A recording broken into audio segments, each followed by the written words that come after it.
Good afternoon मित्रों। हम अष्टांग हृदय संहिता के सूत्र स्थान का छठा अध्याय देख रहे हैं और उसमें विशेषतः इस अध्याय का नाम है अन्न स्वरूप विज्ञानीय अध्याय। इस अध्याय में आज तक हमने शुक धान्य, शिंबी धान्य, कृतान्न वर्ग, मांस वर्ग इनकी विस्तार से चर्चा की है। अब इससे आगे जो 3 वर्ग शेष है उसमें शाक वर्ग के बाद फल वर्ग और औषध वर्ग, इन 3 वर्गों की हम चर्चा करने जा रहे हैं। उसमें सबसे प्रथम आज शाक वर्ग के बारे में हम चर्चा करते हैं। तो उसमें सबसे पहले जो अष्टांग हृदयकार वाग्भट जी कहते हैं, शाक यानी सब्जी, जो हम डेली रूटीन में हमारे सुबह शाम रोटी के साथ, भाकरी के साथ या चावल के साथ सब्जी खाते हैं और ये एक अविभिन्न अंग है हमारे आहार का। तो उन शाक या सब्जियों की प्रॉपर्टीज जो है, गुणधर्म हमें पता होने चाहिए और हमारी स्वास्थ्य स्थिति या व्याधि की जो स्वरूप रहेगा उसके अनुसार उसका सेवन हमने करना चाहिए। इसके लिए ये मार्गदर्शन जो है बहुत ही उपयुक्त है दोनों के लिए, स्वास्थ्य रक्षण और आतुर चिकित्सा के लिए। तो चलिए शाक वर्ग देखते हैं। तो शाकों की यानी सब्जियों की गणना करते हुए वह पाठा, शटी, सुषा, सुनिशन्नस, तीनजम, त्रिदोषग्नम लघुग्राही, सराज क्षव वास्तुकम, सुनिशन्नो अग्निकृत वृषस्तेजसु राजक्षवाः, परम ग्रहणी अर्षो विकारग्नाः, वर्चो भेदी तु वास्तुकम। अब यहाँ पे जो सब्जियां बताई है उसमें सबसे पहले पाठा बताई है। तो पाठा, इससे हमने क्या अर्थ लेना है? तो पाठा वनस्पति मैं आपको दिखाने का प्रयास करूंगा। इसको मराठी में पहाड़ मूल भी कहते हैं और ये बहुत जगह पे सभी भारतवर्ष में पाई जाती है। लेकिन आज हम इसका उपयोग करते हैं क्या खाने में? तो मैंने भी इसका खाने में प्रयोग नहीं किया है, बिल्कुल प्रामाणिकता से बताए तो। लेकिन इन सभी सब्जियों का वाग्भटाचार्य जी का कहना है कि आहार को ही आप औषध किस पद्धति से आप बना सकते हो, उसके लिए हम इस विषय वस्तु को हमने देखना चाहिए। उससे आगे आता है पाठा के बाद में, वह है यहाँ पे हमने जो अभी अभी जिसकी चर्चा की वह है शठी यानी हेडिचियम स्पिकाटम। तो ये उस वनस्पति का चित्र है आपके सामने, ठीक है। उसके बाद में तीसरी वनस्पति आती है सुषा। तो सुषा, इस वनस्पति के नाम से हमने क्या लेना चाहिए? तो विशेषतः सुषा इस शब्द से हमने कासमर्द या कसौंदी इस वनस्पति का अर्थ लेना चाहिए। तो यह हमें उससे पता चलता है। देखते हैं हमारे संकलन में यह वनस्पति जो है वो किस पद्धति से दिखती है।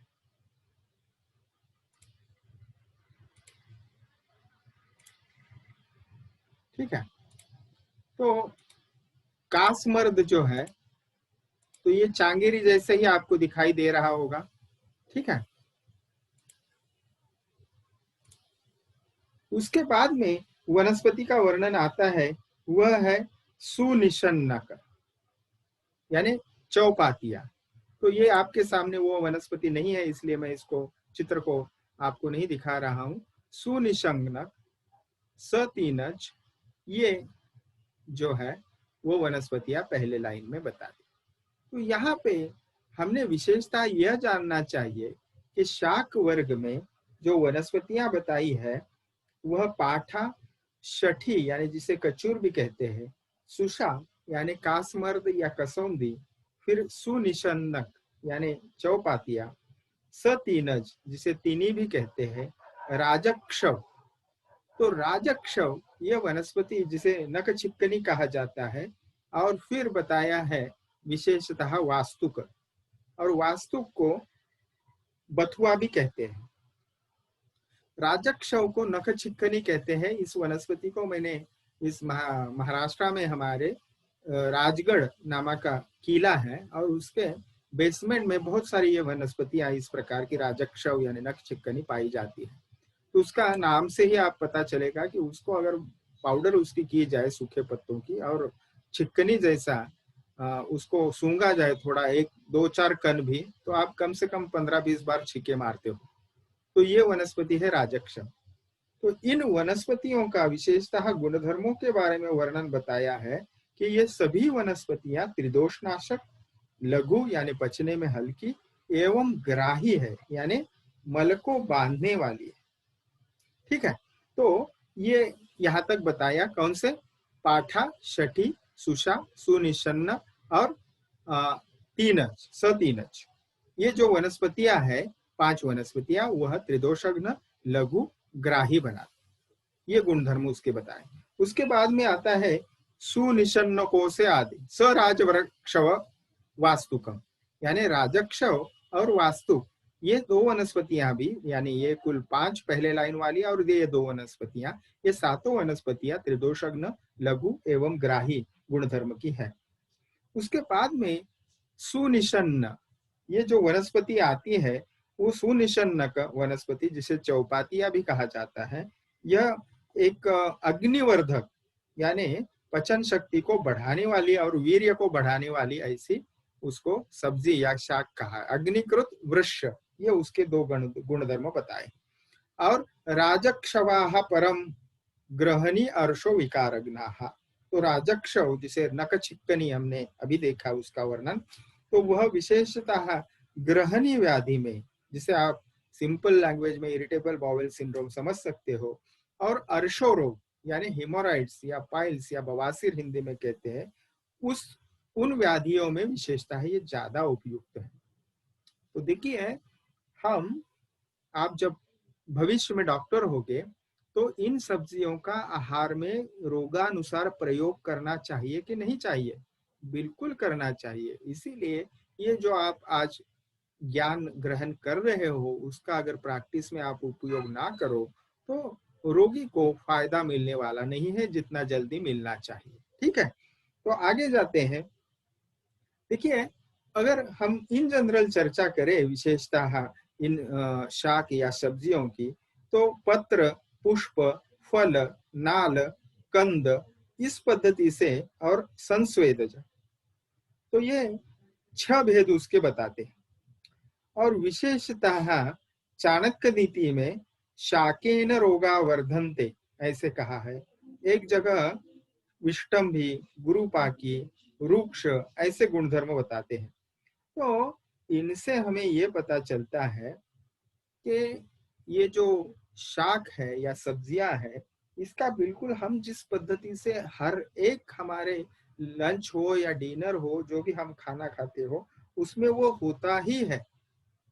तो इसका अधिक प्रयोग जो है वह उतना अच्छा नहीं है, इसलिए हम उसको पत्र, पुष्प, फल, नाल, कंद, और इस क्रम से वो पचने के लिए गुरुतर गुरुतम हो जाती है इस क्रम में, इसीलिए उसका अति सेवन जो है वो निषिद्ध कहा है। चाणक्य नीति में भी अभी जो मैंने सूत्र बताया आपको, शाकेन रोगा वर्धन्ते, यानी सब्जियां ज्यादा खाने से जो भी व्याधि होगी वो बढ़ेगी। इसीलिए रोगानुसार जो मार्गदर्शन यहाँ पे अष्टांग हृदयकार कर रहे हैं, उन सब्जियों का अगर हम प्रयोग करें तो वो ज्यादा संयुक्तिक होगा। ठीक है, आगे जाते हैं। वास्तुक नामक जो वनस्पति बताई है, उस वास्तुक वनस्पति के गुणधर्म वर्चो भेदितु वास्तुकम ऐसे बताया है।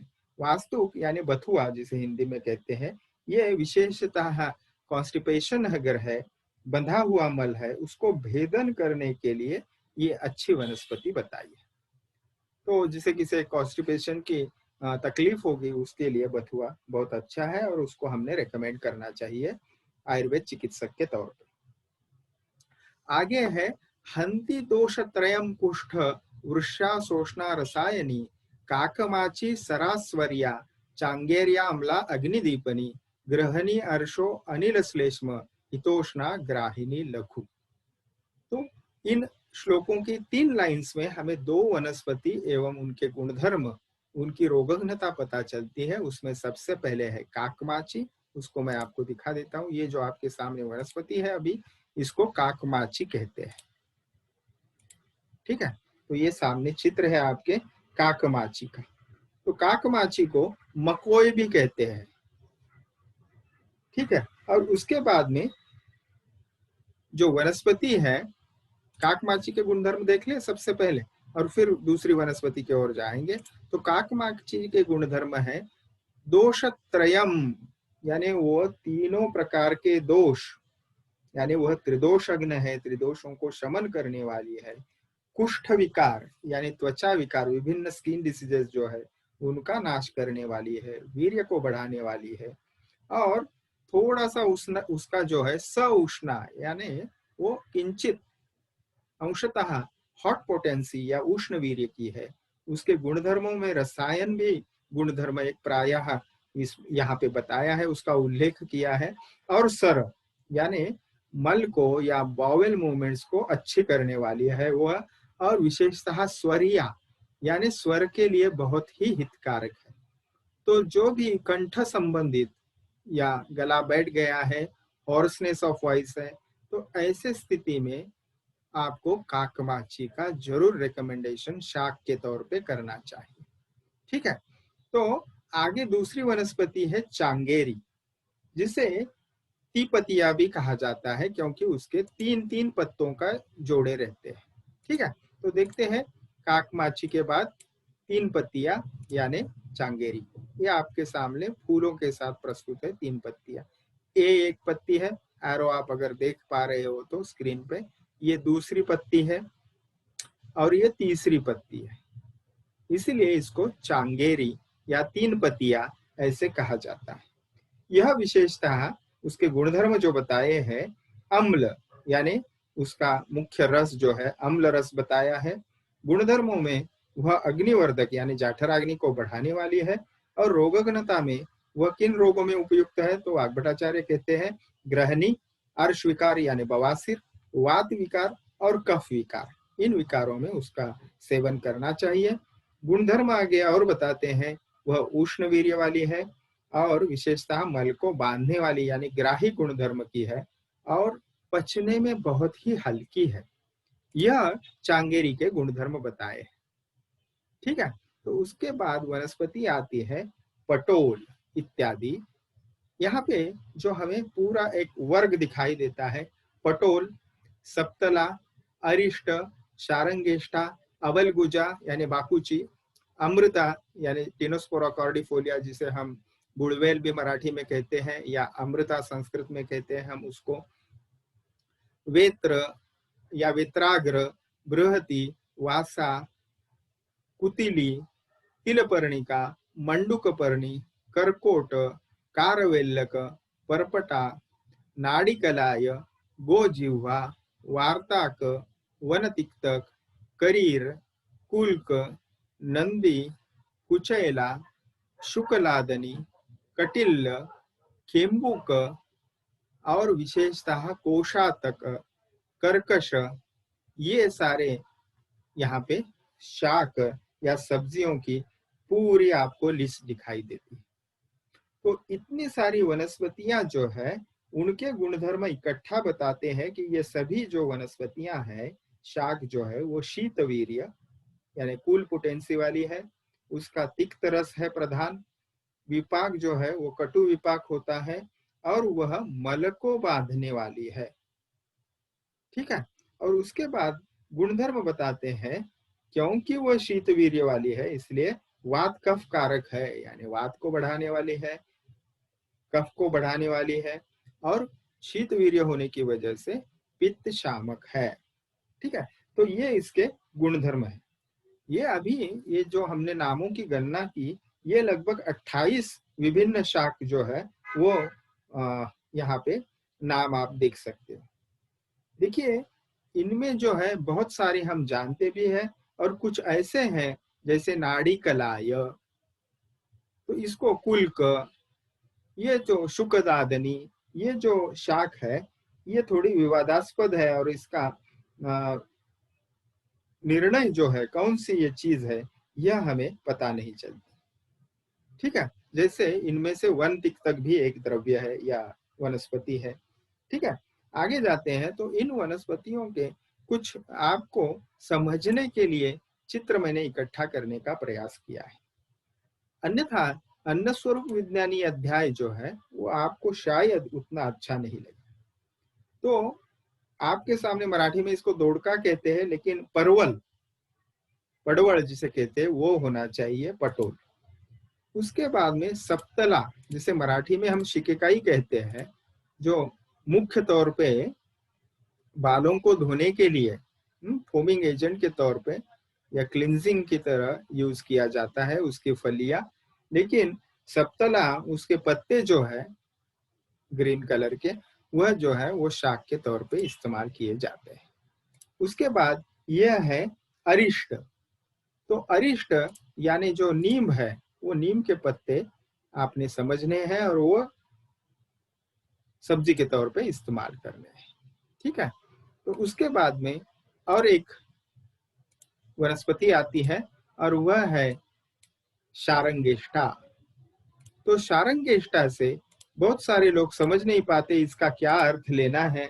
तो कुछ लोग चक्रपाणी दत्त इसको चक्रपाणी दत्त जी इसको काकतिकता कहते हैं, लेकिन मराठी में जिसे हम काश्मरी कहते हैं या गंभारी कहते हैं, वह काश्मरी द्रव्य जो है वो दशमूलों में एक है, उसको शारंगेष्ठा नाम से आप समझ सकते हो। आगे जो द्रव्य है वह बिल्कुल ही स्पष्ट है, इसको आप अच्छे से जानते हो, बाकुची या जिसे अवलगुजा संस्कृत में कहते हैं, विशेषतः विटिलिगो में, यानी जिसे मराठी में पांडरे कोड या श्वेत कुष्ठ कहा जाता है, उसमें इस वनस्पति का जो बीज है उसका उपयोग आभ्यंतर और बाह्यता किया जाता है, और वह सब्जी के तौर पे यहाँ पे आई है। बाकुची की पत्तियां, फलियां और बीज भी इस्तेमाल किए जाते हैं। ठीक है, तो इसके बाद में आप सभी जिसको पहचानते हैं, जिसे हिंदी में गीलोय कहते हैं, अमृता, टिनोस्पोरा कॉर्डिफोलिया। ठीक है, तो इस वनस्पति का भी शाक के तौर पे यहाँ उल्लेख वाग्भटाचार्य जी कहते हैं। उसके बाद में है वेत्राग्र, यानी जो वंश या जिसे हम बांस कहते हैं या बम्बू कहते हैं, उसके जो नए अंकुर रहते हैं बिल्कुल कोमल, ये जो आपके सामने बहुत ही स्पष्ट, स्वयं स्पष्ट चित्र है, वह अंकुर सब्जी के तौर पे इस्तेमाल किए जाते हैं। उसके बाद आते हैं वन भंटा। तो वन भंटा क्या है? तो वन भंटा जो है उसको बृहति के तौर पे आप समझे, और बृहति द्रव्य ये बृहत पंचमूल में आता है, आपको पता है। तो उसका भी पत्तियों का उपयोग, फलों का उपयोग किया जाता है, विशेषतः शाकों में। उसके बाद है, ये आपके सामने है कुछ द्रव्य जो है जो मैं समझ नहीं पाया हूं, उनको मैंने छोड़ दिया है। उसके बाद ये आता है आपके सामने है वासा। तो वासा जो वनस्पति है, जिसे सिंहास्य भी कहा जाता है, इसका भी उपयोग सब्जी के तौर पे किया जाता है। बृहति के बाद वासा है। ठीक है, तो ये आप समझे, जिसे मराठी में अडुलसा कहते हैं। उसके बाद ये मंडुक पर्णी है आपके सामने। तो मंडुक पर्णी, जिसे गोटुकुला भी अंग्रेजी में कहा जाता है, सिंपल इंग्लिश में मंडुक पर्णी, यानी मंडुक यानी फ्रॉग, उसके कान के जैसा आकार इस वनस्पति का होता है, इसलिए ये ब्राह्मी का पर्याय के तौर पे भी इस्तेमाल की जाती है, ऐसी वनस्पति है। उसके बाद आता है कारवेल्लक। कारवेल्लक आप अच्छे समझते हो, हम खाते भी है, तो वह है करेला। और यह है पित्त पापड़ा या परपट जिसे कहा है, उसको आप देखिए, बहुत ही अच्छा चित्र ये मिला है पुष्पों के साथ। तो पित्त पापड़ा या परपट। उसके बाद आता है नाड़ी शाक। तो नाड़ी शाक बोल के मुझे कोई वनस्पति नहीं मिली ढूंढने पे भी, इसीलिए जो हमने वक्तव्य में अभी थोड़ी देर पहले देखा था कि कुछ वनस्पतियां जो है उसको हम समझ नहीं पाते। उसके बाद गोजिह्वा। गोजिह्वा जो है वो गाय की जीवा जैसे, टंग जैसे बिल्कुल रफ होती है, वैसे ही इस वनस्पति की जो पत्तियां हैं ये बिल्कुल ही खुरदरी होती है, बिल्कुल आप उसके यानी गाय कभी आपको चाटी है तो आपको पता चलता होगा, तो वैसी वनस्पतियां इसकी बहुत ही रफ होती है। उसके बाद वार्ताक यानी बैंगन। बैंगन आप सभी को पता है, इसको ज्यादा डिस्कस नहीं करेंगे, आगे चलते हैं। ये आ गया। उसके बाद कुटज। कुटज के फूल भी इस्तेमाल किए जाते हैं, और उसको विशेषतः किस नाम से यहाँ पे लिखा है वो मैं आपको बता दूं कि वन, एक मिनट,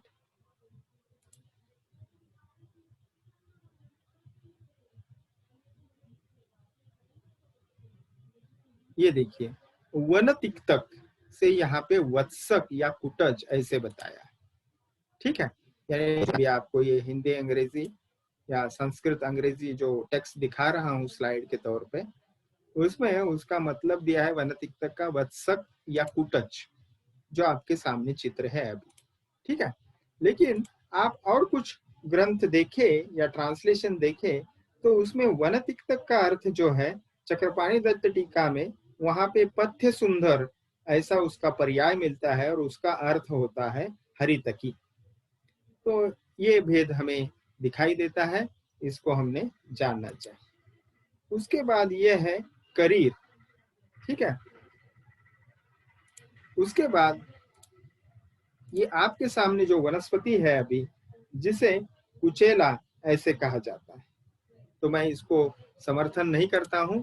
मैं द्रव्य गुण भी आपको नहीं पढ़ा रहा हूँ, ये मुझे अच्छे से पता है, लेकिन आपको जितना हो सके उतना आपको ये टॉपिक जो है बोर ना हो, इंटरेस्टिंग आपको लगे, इसलिए मैंने चित्रों को डालने का प्रयास किया है।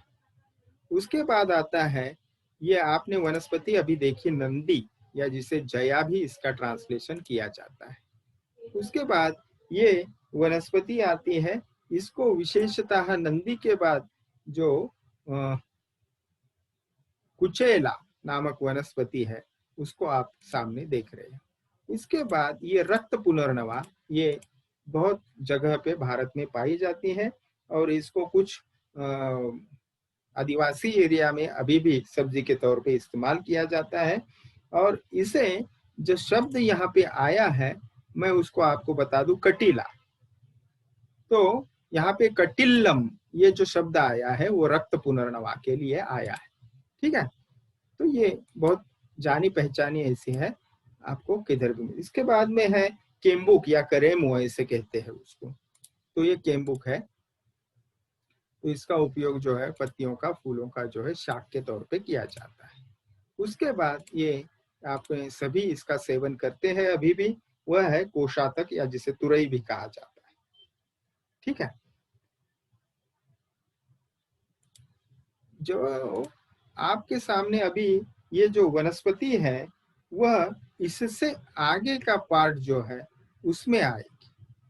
इसको मैं अभी आपके सामने चित्र आया है, इसलिए उसका मैं अभी नाम बोल देता हूं आपको। इसको तंडिलीय, तंडुलीय या चौलाई कहा जाता है। तो ये चौलाई की शाख है। ठीक है, तो यहाँ तक हमने अभी थोड़ा चित्र जो है उसको रोक के फिर टेक्स्ट में हम जाने। इसमें अभी सबसे पहले जो पटोल आया था, जिसे पडवल नाम से हमने देखा, या परवल हिंदी में कहते हैं, उसके गुणधर्म बताते हैं। हृदयम पटोलम कृमिनुत स्वादु पाकम रुचि प्रदम। तो पटोल जो है वो हृदय के लिए बहुत अच्छा है, कृमिनाशक है, मधुर विपाक वाला है, और विशेषतः भोजन की रुचि बढ़ाने वाला है। उसके बाद जो दो बृहति है, यानी बृहति नाम से हमने देखा, और फिर उसके बाद हमने उसको वार्ताक नाम से भी देखा।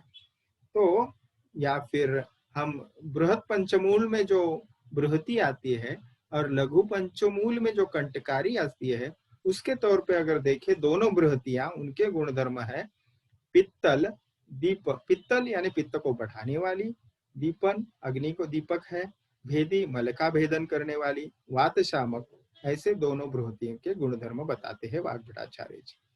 उसके बाद में विशेषतः वृषम तु, वृषम क्या है, वासा, या जिसे बॉटनी में आधा तोड़ा वासिका कहा जाता है। सिंहास्य उसका सिनोनिम है, और उसको मराठी में अडुळसा कहते हैं। तो उसके गुणधर्म बताते हैं वमी का सघनम, यानी वॉमिटिंग को कम करने वाला है, छर्द विकार कम करने वाला है, कफ को कम करने वाला है और रक्त पित्त व्याधि में हितकर है। और परम शब्द प्रयोग किया है, यानी वो श्रेष्ठ उपयुक्त है इन विकारों में।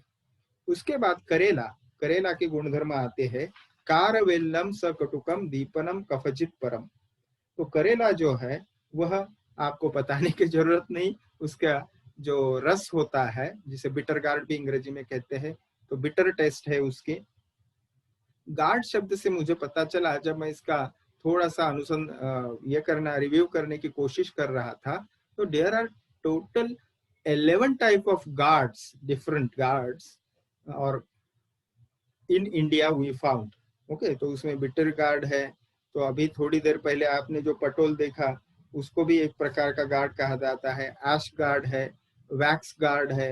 ऐसे भिन्न भिन्न आपको शब्द पता चलेंगे। और इतनी सारी जो है वो फल सब्जियां हम खाने में उपयोग उसका करते हैं। तो भारत बहुत ही संपन्न ऐसा देश है सब्जियों के बारे में अगर हम कहें तो चॉइसेस बहुत ज्यादा है, और उसको हम आवश्यकता अनुसार उसका प्रयोग या रिकमेंडेशन भी कर सकते हैं, या इनको अवेलेबल करने का ऐसा एक सेंटर भी आप बना सकते हो। ठीक है, जाते हैं आगे। तो उसके गुणधर्म बताए हैं, कटु रसात्मक है और विशेषतः अग्नि को बढ़ाने वाले और कफ को, पित्त को कम करने वाला, ऐसा उसका गुणधर्म है। उसके बाद वार्ताक, जिसे हम बैंगन कहते हैं या ब्रिंजल, तो उसके गुणधर्म कटु, तिक्त, उष्ण ऐसे बताए। यानी उसके रस जो है दो प्रकार के होते हैं। बैंगन मूलतः दो हमारे उसके प्रकार मिलते हैं, एक है कटु तिक्त रसात्मक और दूसरा है मधुर। और ये दोनों ही प्रकार के बैंगन जो है वह बताते हैं उष्ण वीर्य वाले, कफ वातनाशक, और इसमें कुछ अंश में क्षार भी होता है, जाठराग्नि को बढ़ाते हैं, विशेषतः हृदय के लिए हितकारक है, रुचिकारक है और पित्त को थोड़ा सा बढ़ाते हैं। अभी देखिए यहाँ पे अपित्तलम ऐसा शब्द प्रयोग आया है। तो अपित्तलम शब्द जो है उसको हमने ईशत पित्त कारक है ऐसा जानना चाहिए, ऐसा हेमाद्री जी बताते हैं टीका में। चलिए आगे चलते हैं। उसके बाद में है करीर। तो करीर नामक जो शाक है उसके गुणधर्म बताते हैं आत्मानकरम, यानी उससे अफारा या एब्डोमिनल डिस्टेंशन बढ़ता है, गैस बढ़ती है पेट में। फिर उसका रस बताया है कषाय मधुर रस है, और तिक्त भी उसमें रस होता है। यानी उसके 3 रस बताए, कषाय, मधुर और तिक्त यानी कड़वा। उसके बाद में तुरई यानी कोशातकी के गुणधर्म बताते हैं।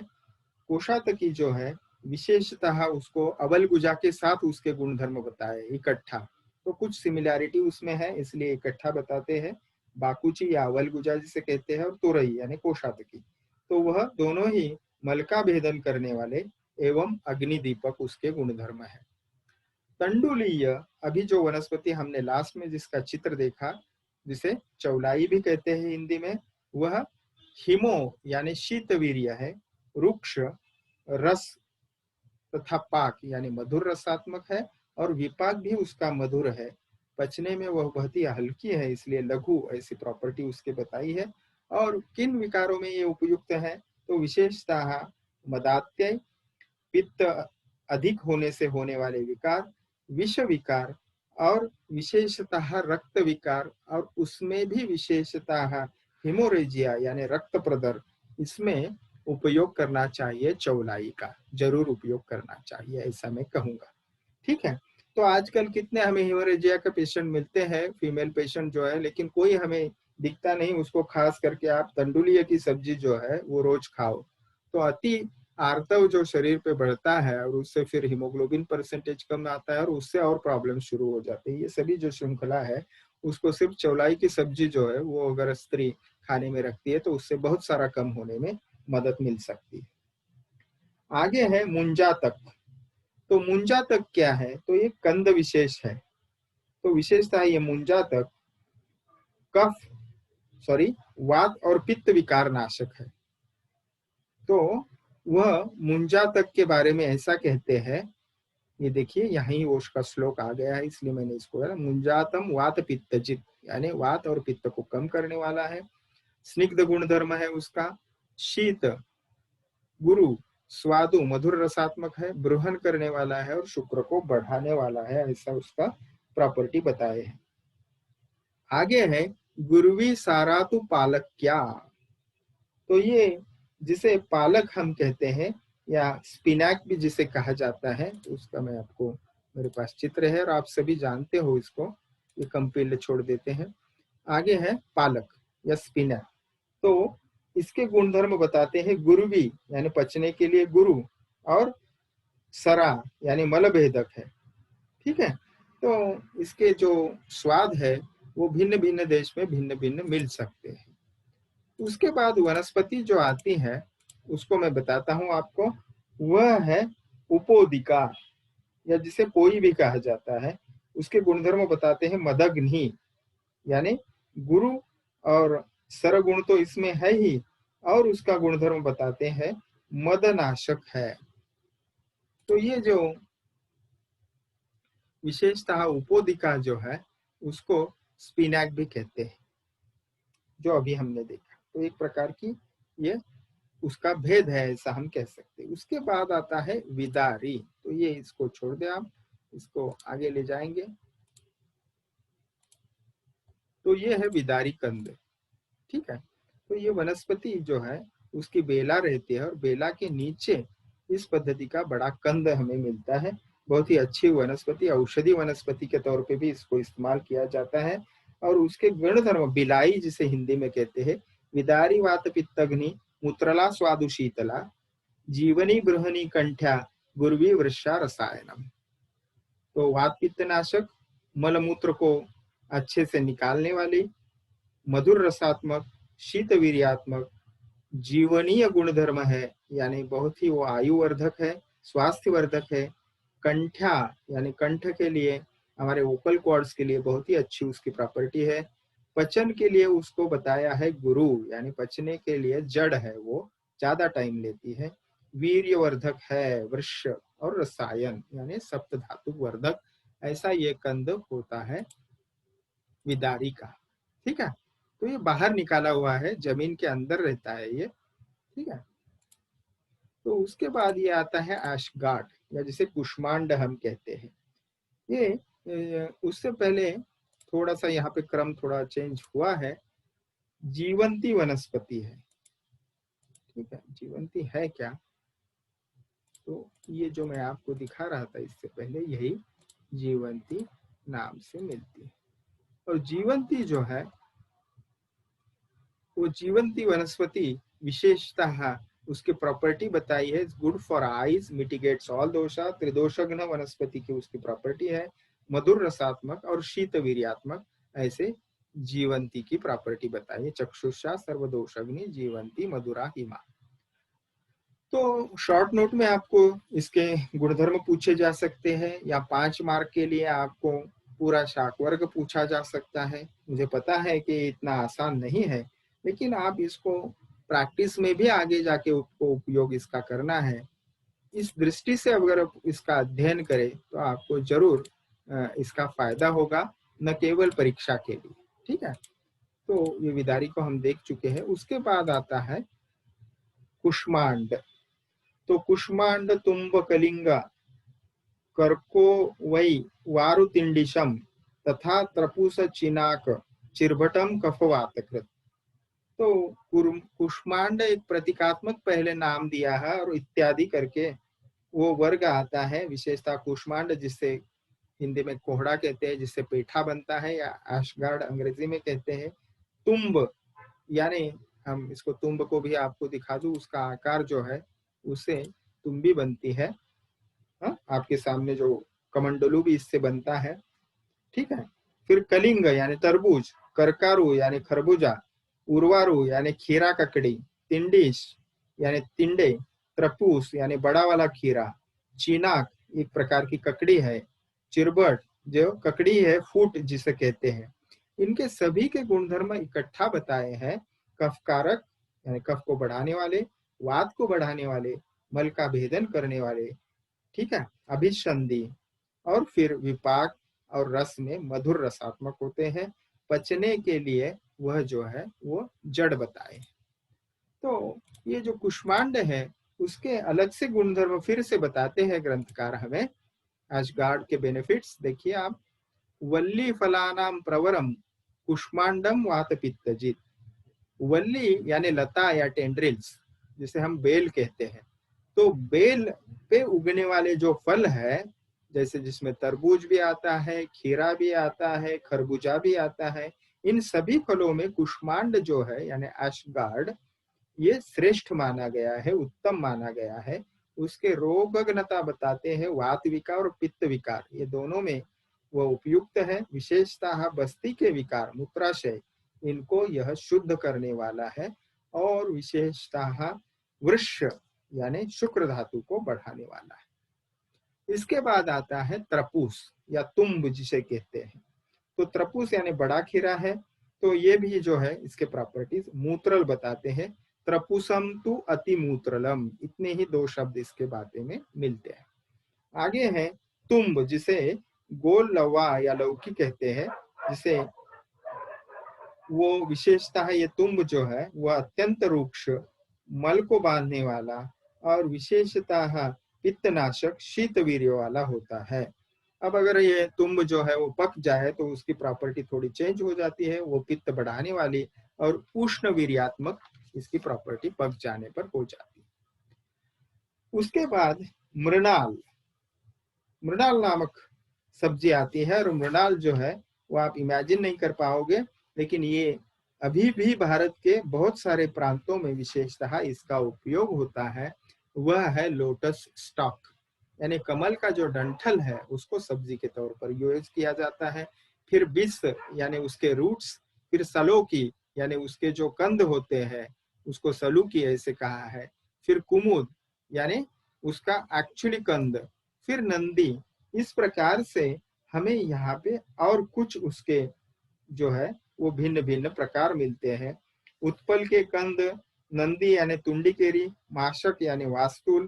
तो ये मुझे थोड़े से, सिंगाड़ा मुझे पता है, श्रृंगाटक यानी सिंघाड़ा, कसेरू, इस प्रकार की जो वनस्पतियां हैं ये सभी वृक्ष, ग्राही यानी मल को बांधने वाले, वीर्य में शीत, गुरु यानी पचने के लिए हल्के नहीं होते, ये जड़ होते हैं। इस प्रकार से ये एक वर्ग आ गया जिसमें विशेषतः मृणाल यानी लोटस से संबंधित उसके पार्ट भिन्न भिन्न बताए।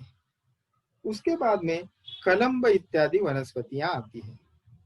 तो कलम्ब, नालिका, मार्श, कुटिरंजक, तुम्बक, इस प्रकार से वो वनस्पतियां आती है। और उसमें और कुछ उसके वनस्पतियों के गुणधर्म आते हैं। लक्ष्मण यानी जिसे यष्टि भी बताते हैं। तो इन सभी के गुणधर्म जो है वो मधुर रसात्मक, रुक्ष, लवण रस भी उसमें होता है, वात बढ़ाने वाले, कफ बढ़ाने वाले, पचने में के लिए जिसे देरी लगती है यानी गुरु है, वो शीत वीर्यात्मक है। ऐसे उन वनस्पतियों के गुणधर्म बताए हैं। उसके बाद आता है चिल्ली शाक, लघुपत्रा तु या चिल्ली सा वास्तुक समामता। तो वास्तुक शाख के समान उसके गुणधर्म होते हैं। चिल्ली के दो प्रकार आते हैं, बड़े पत्तों वाली और छोटो पत्तों वाली। लेकिन इनमें जो छोटी पत्ते वाली है उसके गुणधर्म वास्तुक यानी बथुए के समान होती है, ऐसे बताया। तो जिसे कुछ प्रांतों में चिवई ऐसे भी नाम से जाना जाता है। मैंने खुद इस सब्जी को खाया है कई बार। तो बहुत ही स्वादिष्ट इसका जो है वो बेसन बनता है। आगे है तरकारी। तो तरकारी वरुणम स्वादु सतिक्तम कफवातजित। तो तरकारी अरणी को कहा है यहाँ पे। और यह अरणी और वरना दोनों वनस्पति बताते हैं। और इनके दोनों के ही कोमल पत्ते जो है और फल, इनका शाक के लिए उपयोग किया जाता है। मधुर रसात्मक है और कफदोष वात दोष इनको शमन करने वाले। आगे आते हैं पुनर्नवा। तो पुनर्नवा जो है उसके गुणधर्म वर्षाभू नाम से बताते हैं। देखिए यहाँ पे है वो श्लोक, वर्षाभौ काल शाकम। तो उसको बताते हुए आगे जाते हैं। विशेषतः दोनों प्रकार की जो पुनर्नवा है, यानी श्वेत पुनर्नवा और रक्त पुनर्नवा, कुछ देर पहले मैंने आपको चित्र दिखाया था, वो रक्त पुनर्नवा है। वैसे ही श्वेत पुनर्नवा होती है, लेकिन वो उसका लाल रंग की जगह सफेद रंग होता है। तो पुनर्नवा जो है, और काल शाक, काल शाक जो है वह, उसको काला मरसा का शाक ऐसे भी कहा जाता है, मैंने इसको नहीं देखा है। वह कुछ उसका स्वाद जो है वो लवण रसात्मक होता है, कुछ कटु होता है और कुछ तिक्त भी होता है। तो ये दोनों ही शाखें जो है वो जाठराग्नि को बढ़ाने वाली होती है, मल का भेदन करने वाली होती है, दूषी विष, शोफ यानी स्वेलिंग, कफ दोष और वात दोष, इनको वह कम करती है। इसके बाद आता है करंज। तो करंज वनस्पति के गुणधर्म यहाँ पे आप आसानी से देख सकते हो। विशेषतः यहाँ पे दीपनाह कफवातग्नाह चिरी बिल्वांकुराह सराहा। तो चिरी बिल्व, ये जो शब्द है वो करंज के लिए है। और करंज के जो कोमल पत्ते होते हैं बिल्कुल फ्रेश, उसका ऐसा लाइट ग्रीन कलर रहता है, चमचमाते पत्ते होते हैं। उसका शाक जो है वह जाठराग्नि दीपक होता है और कफ वात नाशक होता है, और विशेषतः मल का भेदन करने वाला होता है। त्वचा विकार में भी इसका अच्छा सा उपयोग हो सकता है। और क्योंकि करंज तेल का उपयोग, यानी उसके बीजों के तेल का उपयोग जरूर कृमि और कुष्ठनाशक बताया है, इसीलिए सब्जी के पत्ते भी जो है वो जरूर कफवातग्न होने की वजह से त्वचा विकारों में उपयुक्त है, विशेषतः कंडू या जिसमें खुजली होगी ऐसे त्वचा विकारों में। बाद में दूसरा जो लाइन है वो शतावरी के बारे में बताता है। शतावरिया अंकुरस्तिक्ता वृषा दोष त्रयापहा। तो शतावरी जो वनस्पति है उसके हम मेडिसिनल प्रॉपर्टीज के तौर पे एस्पैरागस रेसोमेस्कुस के रूट्स यूज करते हैं एज अ मेडिसिन। लेकिन यहाँ पे उसके जो अंकुर है वह, आपको एस्पैरागस सूप भी आपने कॉन्टिनेंटल होटल्स में सुना होगा, आप कहीं गए होंगे तो स्वाद में वह जो है वह हल्का तिक्त रस वाला होता है, लेकिन वृक्ष है यानी शुक्र को बढ़ाने वाला और त्रिदोष शामक ऐसा है। तो शतावरी वनस्पति खास के एशियन कंट्रीज, चीन, जापान, इन कंट्रियों में बहुत सारा मिसाल, और इंडिया में भी हमारे वह कॉन्टिनेंटल होटल्स में इसका सूप तो जरूर मिलता है, सब्जी मैंने नहीं देखी। वंश करीर उसके बाद में आता है, यानी टेंडर शूट्स ऑफ बाम्बू। तो वंश करीर जो है बांस के नए अंकुर, उसकी भी शाख बनती है, मैंने आपको चित्र दिखाया उसका। उसके भी शतारू के अंकुरों की भांति ही, यानी शतावर के जो अंकुर रहते हैं उसके भांति ही उसके अंकुर निकलते हैं, और इसका अचार विशेषता या मुरब्बा बनाया जाता है। ठीक है। तो यहाँ पे एक व्याख्यान या स्पष्टीकरण देते हुए एक चीज आई है, मैं आपको बता दूं। विशेषतः नेपाल में वंश करीर का जो मुरब्बा या अचार बनता है उसको तामा कहा जाता है, और वह बिल्कुल प्रसिद्ध है वहां पे। ठीक है। तो उसके गुणधर्म बताते हैं वंश करीर के यहाँ पे, वात पित्तल और विदाही। तो विदाह कारक है और वात पित्त को बढ़ाने वाले हैं। उसके बाद पत्तूर। ठीक है। तो पत्तूर नाम की जो वनस्पति आती है, ये वो मैं नहीं जानता, इसको आपको प्रामाणिकता से बता दूं तो पत्तूरो दीपनस्तिक्ता प्लियाहर्षा कफवातजित। तो पत्तूर जो है, जिसे मछेछी भी कहते हैं हिंदी में, वह अग्निवर्धक है, स्वाद में तिक्त यानी कड़वी है, कफ और वात दोष का शमन करने वाली है, और विशेषतः विकारों में प्लीहा विकार यानी स्प्लीन के डिसीजेस और बवासीर, इन व्याधियों में वह अत्यंत उपयुक्त है। उसके बाद में है कासमर्द, कृमि कास कफोत्क्लेदान कासमर्बुदो जयत सराह। तो कासमर्द ये बहुत हर जगह मिलने वाली वनस्पति है, महाराष्ट्र में तो बहुत सारी पाई जाती है। कसौंदी जिसे हिंदी में कहते हैं, वो कृमि रोग नाशक है। कास रोग यानी कफिंग, कफ विकार, और विशेषतः ऐसे त्वचा विकार जिसमें से स्राव बहता है उसमें ज्यादा उपयुक्त है। मलभेदक भी इसकी प्रॉपर्टी बताते हैं। उसके बाद है कुसुम्भ। तो कुसुम्भ को आप जानते हो, जिसको हमने कल ही देखा था, उसको क्या कहते हैं, अंबाड़ी। तो ये जो है कुसुम्भ, इनके पत्तों की शाख जो है वो उष्ण वीर्य वाली होती है, अम्ल रसात्मक है, पचने के लिए गुरु यानी देरी से पचने वाली है, पित्त को बढ़ाने वाली है, और सौम्य रेचक यानी लैक्सेटिव सर है वो। उसके बाद में सारशप या सरशप के गुणधर्म बताते हैं। जिसे सरसों का साग भी बहुत प्रचलित है पंजाब में, तो उसके गुणधर्म बताते हैं। गुरुष्णम सारशपम बद्ध विन्मूत्रम सर्वदोषकृत, यानी पचन में वो गुरु है, उष्ण वीर्यात्मक है, उसका जो रस है वह किंचित अम्ल है। गुरु तो वह है ही, मलमूत्र की प्रवृत्ति में वह रुकावट डालने वाली है और त्रिदोष कारक है, त्रिदोष को बढ़ाने वाली है। उसके बाद आता है रेडिश। रेडिश जो है विशेषता जिसे बाल मूली ऐसे यहाँ पे कहा है, यद बालम अव्यक्त रसम किंचित क्षारम सतिक्तकम, यह उसके गुणधर्म बताए हैं। उससे हम अगर देखें तो विशेषता कुछ क्षारीय या जिसे हम लवण रसात्मक कहते हैं ऐसा उसका रस होता है। तीनों दोष का शामक करने वाली बाल मूली रहती है, यानी नया मूला, नई रेडिश, बिल्कुल फ्रेश अभी खेतों से निकाली हुई, उसके गुणधर्म। वह पुरानी अगर हो जाए तो बहुत ही विपरीत गुण की होती है। ठीक है, वह आगे बताते हैं वृद्ध मूली करके। लघु उष्ण वीर्य वाली बाल मूली या नई मूली रहती है। विशेषतः गुल्म, कास, क्षय, श्वास, नेत्र विकार, व्रण, कंठ के विविध विकार, ज्वर व्याधि, अग्निमांद्य, उदावर्त, पीनस यानी साइनसाइटिस, इन रोगों में बाल मूली यानी नया मूली जो है वह बहुत ही अच्छा काम करता है। महत पुनाहा करके वृद्ध मूली यानी जो बड़ी आकार में होती है या पुरानी भी होती है, यानी ज्यादा जिसकी आयु होती है, उसके गुणधर्म वह बताते हैं लास्ट में जो है महत पुनाहा करके। उसके गुणधर्म है वो विपाक में कटु, उष्णवीर्य वाली, त्रिदोष कारक और देर में पचने वाली तथा अभिसंधि गुणधर्म की होती है। तो ये उसके गुणधर्म बताए हैं।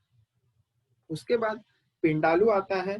तो पिंडालु जो है उसके गुणधर्म जो है वह विशेषतः कटुष्णो वात कफहा पिंडालु पित्तवर्धना। तो वह जो है पिंडालु के गुणधर्म वात श्लेष्म हर इस पद्धति से बताते हैं, और कटु रसात्मक, उष्ण वीर्यात्मक और पित्तवर्धक ऐसे उसके गुणधर्म है। ठीक है, उसके बाद आती है तुलसी। ठीक है, तुलसी जो है, तुलसी के पहले दो वनस्पतियां यहाँ पे देखनी चाहिए। कुठेरु, कुठेर और इत्यादि ऐसे कहा है, यानी कुठेर, शिग्रू जिसे शेवगा मराठी में या ड्रमस्टिक कहा जाता है। फिर सुरसा, सुरसा जो है वह वनस्पति आती है, यानी काली तुलसी। सुमुखा एक दूसरे प्रकार की तुलसी होती है। असुरी यानी राई के पत्ते, भूतृण, फनिंजक, अर्जक, जंबीर इत्यादि वनस्पतियों के पत्ते जो है वो शाक के तौर पर इस्तेमाल किए जाते हैं, और उनका गुणधर्म बताया है ग्राही, और वह खाने के लिए उत्तम स्वादिष्ट रहते हैं। विदाह उत्पन्न करते हैं, कटु रसात्मक रहते हैं, रुक्ष उष्ण वीर्य वाली ये वनस्पतियां रहती है। हृदय के लिए अच्छी है, जाठराग्नि को प्रदीप्त करती है, लेकिन वह दृष्टि, शुक्र धातु और कृमि इनका नाश करने वाली बताई है। ठीक है, तो उसके आगे सुरसा यानी तुलसी के अलग से गुणधर्म वाग्भटाचार्य जी बताते हैं।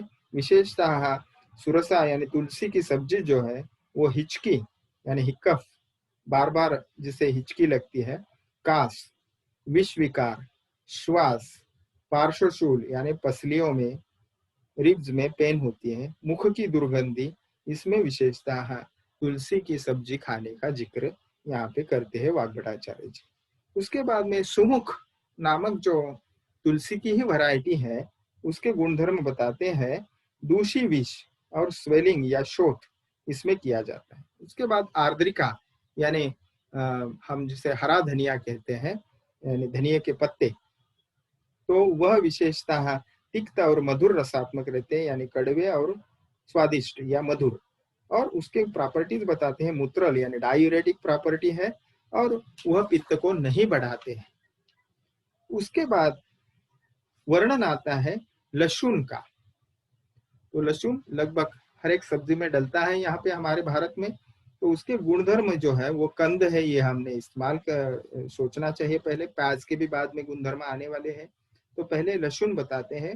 वह तीक्ष्ण और उष्ण वीर्य वाले होता है, विपाक उसका कटु होता है, सरगुणात्मक है, हृदय के लिए के बालों के लिए बहुत ही हितकर है, वीर्यवर्धक, स्निग्ध, पाचक, अस्थि भग्न में उपयुक्त, रक्त और पित्त को दूषित करने वाले, और विकारों की अगर लिस्ट करें जिसमें यह उपयुक्त है तो उसमें विशेषतः श्वित्र नामक त्वचा विकार, अन्य त्वचा विकार, अर्श यानी बवासीर, प्रमेह, कृमि रोग, कफ विकार, वात विकार, हिचकी, पीनस यानी साइनसाइटिस, श्वास, कास, इन व्याधियों में यह लहसुन जो है उपयुक्त है। और इसकी प्रॉपर्टी बताते हैं रसायनम, रसायन यानी सप्त धातुओं का पोषण करने वाली ऐसी यह शाक है लहसुन।